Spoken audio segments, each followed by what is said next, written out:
Sir मेरा ये question है कि लाइफ में जब भी हमें कोई डिसीज़न लेना होता है जिसका रिज़ल्ट काफ़ी मतलब फॉर एग्जांपल अभी मैं सीए कर रही हूँ तो 5 साल बाद ऐसे लगते हैं सीए बनने में और 5 साल बाद आपका रिज़ल्ट आता है कि हाँ आप बन रहे हो कि नहीं।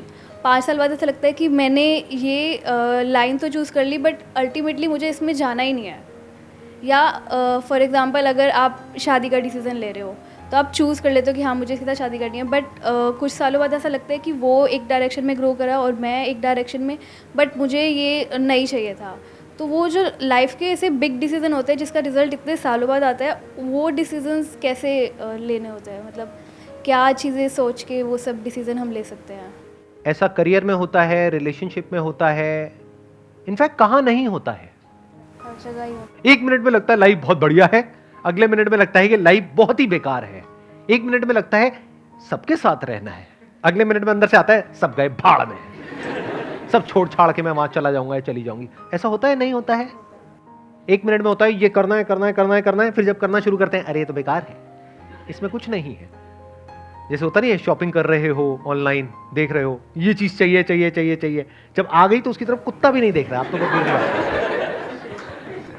तो आपको समझना पड़ेगा कि इसका रीजन क्या है। आपने दो बातें करी, एक कि अभी आप सीए कर रहे हो और मान लेते हैं कि 5 साल बाद आपको रियलाइज होता है कि ये मेरे लिए नहीं है।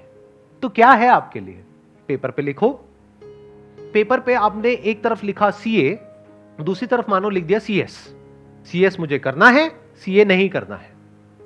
That could be CS, CZ, CY, CX, whatever it is.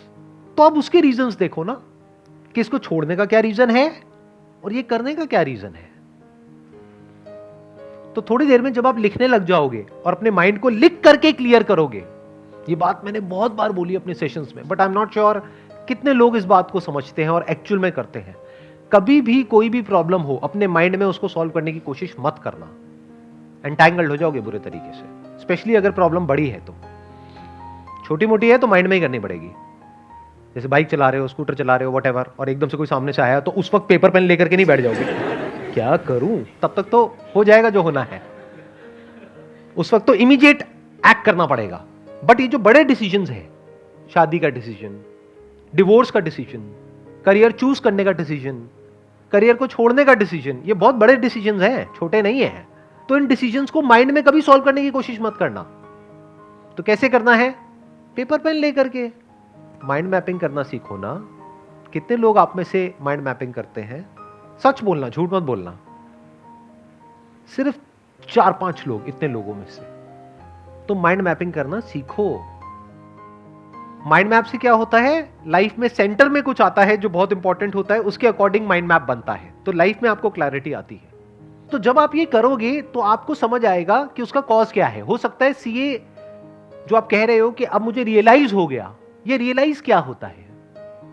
Realisation is nothing but your thought, कि मुझे ऐसा लग रहा है।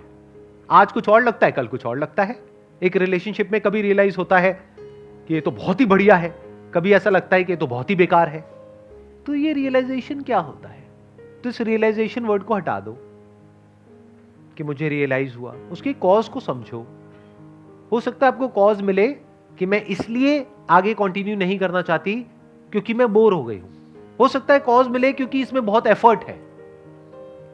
ध्यान से समझो इन माइंड की गेम्स को। ये माइंड की गेम्स है हमारी, जो माइंड गेम्स खेलता रहता है आपके साथ। तो पहले आपको कॉज को समझना है। हो सकता है कॉज मिला बोर्डम, तो दूसरी तरफ देखो ना पेपर पे क्या लिखा हुआ है, सीएस। बोर्डम तो वहां भी है, टक्कर का ही है। सही कह रहा हूं, गलत कह रहा हूं? या तो आपने लिखा होता दूसरी तरफ बंजी जंपिंग, मैं ये बंजी जंपिंग का वहां पे ऋषिकेश में जाऊंगी, वहां पे सेटअप करूंगी और खुद बंजी जंपिंग करूंगी डेली और लोगों को भी करवाऊंगी। तब लगा कि हाँ कुछ डिफरेंस है। एक तरफ सीए लिखा हुआ है, एक तरफ सीएस लिखा हुआ है, टक्कर के हैं दोनों। ऐसे ही बॉयफ्रेंड गर्लफ्रेंड में कंफ्यूजन हो या पति पत्नी में कंफ्यूजन हो, तो दूसरी तरफ लिखो किसी का नाम।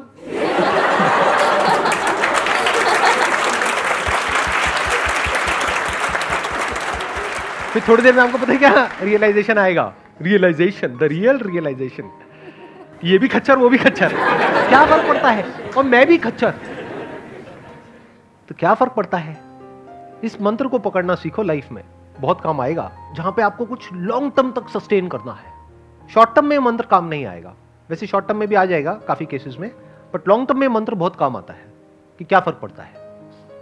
हम सब अपने थॉट्स के हिसाब से चलते हैं, फीलिंग्स के हिसाब से चलते हैं, जो हमें लगता है अपने बिलीफ्स उसके हिसाब से चलते हैं, और सब कुछ ही लिमिटेड है, हर जगह क्लैशेस हैं, कॉन्फ्लिक्ट्स हैं, तो कोई भी परफेक्ट नहीं है। अगर कभी गलतफहमी होती है ना कि अगर मैंने सीए छोड़ दिया तो मैं ये करूंगी, तो वो लोग जो वो कर रहे हैं उनको जा करके देख लो, वो गलतफहमी दूर हो जाएगी। आप कहोगे यही बेटर है। लगता है ना कि उसकी पड़ोसी की लाइफ बढ़िया है, तो कहीं कोई छुपा हुआ कैमरा फिट कर दो उनके घर में, 2 दिन में आपकी गलतफहमी दूर हो जाएगी। लिविंग रूम में करना, बेडरूम में नहीं। सबको सब कुछ नहीं मिलता है। प्रवचन शुरू कर दूं मैं? भाग्य पे बहुत कुछ निर्भर करता है। ये मैंने बोला मजाक में, लेकिन मजाक नहीं है। अब आप कहोगे सर आप तो बोलते हो कि हमारा भाग्य हमारे हाथ में होता है, ये भी सच है। भाग्य हमारे हाथ में नहीं होता, ये भी सच है। अब आप कंफ्यूज हो जाओगे, आप कहोगे क्या मतलब, एक बात करो ना। अरे भाई साहब, लाइफ में ऐसा नहीं होता है जैसा आप सोचते हो। क्लियर कट आंसर नहीं होता है। एक स्टैंड पॉइंट से देखोगे तो आपका भाग्य आपके हाथ में नहीं है। जैसे आपने अपने माँ बाप को चूज किया, यस और नो? किसी ने किया तो नहीं है ना? नहीं, बड़े बड़े खुराफाती आ जाते हैं यहाँ पर, वो कुछ भी बोलने लग जाते हैं आकर के।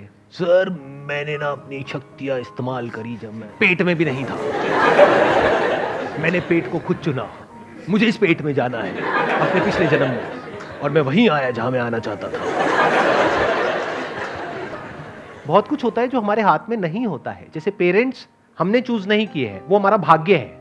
अब अपने पेरेंट्स के बारे में जैसे आप सोच रहे हो, उसकी वजह से आपको अच्छा लग रहा है या बुरा लग रहा है, ये भी भाग्य है। तो एक है पेन और प्लेजर, एक है सुख और दुख। आपका जो सुख है और दुख है वो काफी हद तक आपकी थिंकिंग पे डिपेंड करता है। मैंने काफी हद तक इसलिए लगा दिया बीच में क्योंकि वहां पर भी एक्सेप्शंस हैं। अगर मैं ये कह दूंगा कि पूरी तरह से आप पे डिपेंड करता है तो ये बकवास है। आपका पति है, पत्नी है, वो बदतमीज है, उसको ये नहीं पता रिस्पेक्ट क्या होती है, तो आप सुखी कैसे रहोगे? तो पूरी तरह से आपके हाथ में कहां है? तो एक स्टैंड पॉइंट से देखा जाए तो भाग्य आपके हाथ में बिल्कुल भी नहीं है। आप यहां से बाहर जा रहे हो, कोई आया और आकर के एक्सीडेंट हो गया, आपकी कोई गलती नहीं है, इसको आप भाग्य बोल सकते हो जो आपके हाथ में नहीं है। जैसे कोई अमीर घर में पैदा हुआ बच्चा, कोई गरीब घर में पैदा हुआ, ये क्या है? भाग्य। Related to what? Pain and pleasure. जो अमीर घर में हुआ उसको हर तरह के प्लेजर्स मिलेंगे, और जो गरीब घर में पैदा हुआ उसके पास खाने के लिए भी कुछ नहीं है। वहां क्या है? पेन है। और प्लेजर कहां है? जो एक वेल ऑफ घर में पैदा हुआ है, वहां पे हर तरह का कंफर्ट है, सब कुछ है जो चाहिए। लेकिन उसके बाद भी वो जो बच्चा है जो गरीब घर में पैदा हुआ, उसकी थिंकिंग ऐसी है कि वो लाइफ में आगे बढ़ता चला जा रहा है, ग्रो करता चला जा रहा है, सीखता चला जा रहा है, और अपना रास्ता खुद बना रहा है, और अपनी जिंदगी से खुश है। दूसरी तरफ से वो जो अमीर घर में पैदा हुआ, वो अपने बाप का सारा पैसा उड़ा रहा है, बाहर से हंसता है लेकिन अंदर से बहुत ज्यादा परेशान है। किसकी वजह से है? उसकी थिंकिंग की वजह से। दुख होता है थिंकिंग की वजह से, दर्द होता है बॉडी की वजह से और हमारे सराउंडिंग्स की वजह से, बीमारियों की वजह से। सुख दुख होता है थिंकिंग की वजह से। अभी आप सही सोचने लग जाओ, सुखी हो जाओगे, गलत सोचने लग जाओ, दुखी हो जाओगे। अभी सही और गलत क्या है? शादी करने से पहले सोच लो जितना सोचना है, एक बार कर ली तो मतलब अपने डिसीजन को बार बार बोलो, थोड़ा सा दिमाग लगाओ। सही सोच क्या है और गलत सोच क्या है? मैंने क्या कहा? फॉर्मूला क्या है? सही सोच की वजह से हम सुखी होते हैं, गलत सोच की वजह से दुखी होते हैं। तो पहले जितना सोचना है सोच लो। वो भी आपको लग रहा है कि मैं सोच करके शादी कर रही हूं, उसमें भी भाग्य का बहुत बड़ा रोल है। क्योंकि आप कब कहां किसको मिले और फिर मिल करके कब किसको किसकी आदत पड़ गई पता ही नहीं लगता है। लाइफ ऐसी तो होती है। फिर सही गलत समझ नहीं आता है जब दिल का मामला होता है। या फिर अरेंज मैरिज हुई तो वो तो पूरी तरह से ही भाग्य हो गया। शादी के बाद अगर सुखी रहना चाहते हो तो सही सोच क्या है और गलत सोच क्या है? अपने डिसीजन पे अटल रहो। मतलब नहीं, ऐसा नहीं है। अटल क्यों रहो? अगर सामने वाला जो पर्सन है वो क्या कहूं, पापी, घोर पापी है, अत्याचारी है, दुराचारी है, उसकी असुरीय प्रवृत्ति है, और कोई इससे भयानक वर्ड, जल्लाद है। बट जल्लाद होने में क्या बुराई? वो तो बेचारा किसी के कहने पे किसी को फांसी दे रहा है। जल्लाद is not a negative word. हाँ, जल्लाद उस वे में नेगेटिव है कि भाई मारता है अपने मजे के लिए। आप मान लो ऐसा कुछ है तो उसके साथ रहना थोड़ी है। उसको पुलिस के हवाले करो और निकलो उस घर से, या उसको निकालो, सीधी बात है ना। बट मान लेते हैं मैंगो पीपल टाइप का कोई बंदा है, मतलब जैसे लोग यहाँ पर बैठे हुए हैं, वैसे पता नहीं लगता किसी को देख करके कि ये सब जो मैंने कहा उसमें से कौन है जो यहाँ पर बैठा हुआ है। मान लेते हैं कि एक नॉर्मल इंसान है। नॉर्मल क्या होता है? जिसमें कुछ पॉजिटिव है, नेगेटिव है, कभी खुश है, कभी दुखी है, ना एक्सट्रीम में अच्छा है ना एक्सट्रीम में बुरा है। एक्सट्रीम में अच्छे वाले लोग भी बड़े खतरनाक होते हैं, एक्सट्रीम में बुरे तो बात हो ही गई है, तो बीच में कहीं पे है। तो अब सही सोच क्या है? इम्परफेक्शंस को एक्सेप्ट करना, मतलब जैसे मुझ में भी कुछ अच्छी बुरी चीज़ें हैं तो सामने वाले की भी अच्छी बुरी चीज़ें, और क्या फ़र्क पड़ता है? क्या फर्क पड़ता है? बस ये गोल्डन मंत्र को पकड़ लो कि कभी उसकी कुछ हरकतें होंगी, आपको गुस्सा आ जाएगा, आप गुस्सा करोगे तो वो भी गुस्सा करेगा, क्या फर्क पड़ता है?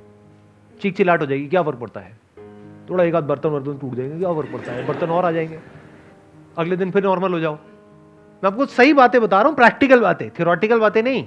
जैसे कुछ लोग होते हैं ना, वो बैठ करके बोलते हैं नहीं नहीं बस अपने मन को ऐसा आप करो, वैसा करो, ये करो, वो करो। अरे ऐसा नहीं होता है रियल लाइफ में। रियल लाइफ में बता रहा हूं क्या होता है, लड़ाई झगड़ा, ये वो, थोड़ा बहुत कहा सुनी, और जब बोलने पे आते हैं तो पता नहीं क्या क्या बोल जाते हैं। आप हूं तो कर रहे हो, लेकिन शादी नहीं हुई आपकी अभी, तो आपको नहीं पता है क्या क्या बोल जाते हैं, किस किस हद तक बोल जाते हैं। सर अगर वो चीट कर रहा हो तब भी यही मंत्र रखना है। मैंने कब बोला? वो तो उनमें से किसी कैटेगरी में आ गया ना। अय्याश है, धोखेबाज है, बेवफा है। कुछ वर्ड छूट गए होंगे, अभी भी आप समझ लेना इशारों में कि अगर ऐसा कोई है तो छोड़ दो। बट अगर मैं कह रहा हूं ना बीच में कहीं पर है, नॉर्मल इंसान है, बेचारा है, आप बेचारी हो, ठीक है, क्या फर्क पड़ता है? तो ऐसे जब आप समझ लेते हो चीजों को और ऐसे सोचने लग जाते हो तो अब आप चिल हो जाते हो। चिल पता है ना क्या होता है? क्या होता है? एक ना तो एक्सट्रीम मतलब किसी भी इमोशन को एक्सट्रीमली नहीं लेना। अब फालतू की एक्सपेक्टेशंस ही नहीं है ना माइंड में। फालतू की एक्सपेक्टेशंस ही तो जड़ है सारी की सारी प्रॉब्लम की, कि मेरा पति ऐसा क्यों नहीं है, मेरी पत्नी ऐसी क्यों नहीं है, रोज सुबह उठ करके मेरे माँ बाप के पैर क्यों नहीं छूती है। अरे वो सुबह उठती ही नहीं है टाइम से।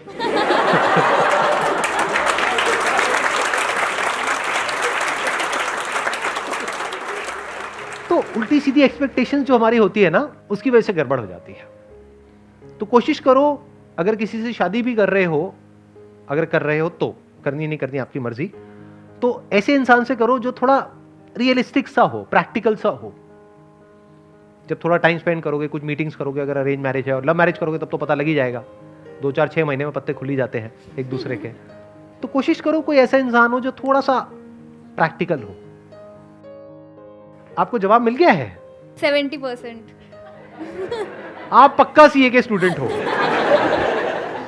मैंने इतनी मेहनत करी, उसके बाद भी आपने मुझे 70% दिए। क्या रह गई कमी?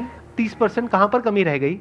जैसे आपने बोला कि जब हमें कोई करियर वगैरह चूज़ करना है तो पॉइंट्स नोट कर लो और कंपेयर करो, तो कंपैरिजन भी तो हमारे इमोशंस से उठ के ही आएगा। मतलब इमोशंस को हटा दो। जब आप लिखते हो तो इमोशंस हट जाते हैं। ये भी आपको एक बहुत बड़ा सीक्रेट बता रहा हूं। इमोशन सारे यहां पर है, फीलिंग्स में आप ट्रिगर होते रहते हो, तरह तरह का केमिकल लोचा होता है, तरह तरह की सेंसेशंस होती हैं, उसके अकॉर्डिंग सब कुछ चल रहा होता है। जब लिखने पे आते हो तो प्रैक्टिकल हो जाते हो। जैसे एग्जाम से पहले इमोशंस अपनी चरम सीमा पर होते हैं, मतलब अंदर बहुत ज्यादा डर लग रहा होता है, एक्साइटमेंट हो रहा होता है, तरह तरह के इमोशंस अंदर चल रहे होते हैं, पता नहीं क्या होगा क्या नहीं होगा। जब एक बार वहां पर आप चले जाते हो और लिखना शुरू कर देते हो, उसके बाद इमोशंस कहां होते हैं? कभी ऑब्जर्व किया है इस चीज को? मतलब सिर्फ मैं कह रहा हूं तब यस बोल रहे हो या एक्चुअल में ऑब्जर्व किया है? एक्चुअली ऐसा होता है। समझ गए ना मैंने क्या बोला है? तो लिखो। The moment you right it down, emotions खत्म हो जाएंगे थोड़ी सी देर में, मतलब 2-4-5 मिनट तक रहेंगे। लेकिन अगर आप 1-1.5 घंटा, 2 घंटा, 4 घंटा कहीं पीसफुल सी जगह पर बैठे हुए हो, हल्का सा कोई म्यूजिक लगा लिया है, माइंड मैपिंग कर रहे हो, या पेपर पे कुछ लिख रहे हो, कुछ ड्रॉ कर रहे हो, और कलरफुल स्केच पेन्स रख लो, उससे कुछ बना रहे हो, तो थोड़ी देर में आप देखोगे आप एक फ्लो की स्टेट में चले जाओगे। इमोशंस आपके ऊपर हावी होना बंद हो जाएंगे, आपके अंदर से ही आपको जवाब मिल जाएगा, क्लियर चीजें समझ आने लग जाएंगे, सॉल्यूशन समझ आ जाएगा कि अच्छा अब मेरे को ये छोड़ने का मन कर रहा है, छोड़ती नहीं हूं, कुछ और करने का मन कर रहा है, फॉर एग्जाम्पल डांस, म्यूजिक, एक बार जा करके देखती हूं। जब जाओगे, गाओगे और सारे बाहर भाग जाएंगे, कमरा छोड़ करके, तो फिर वापस सीए पे आओगे। अब कितने % मिले मेरे को? 100%। 100%।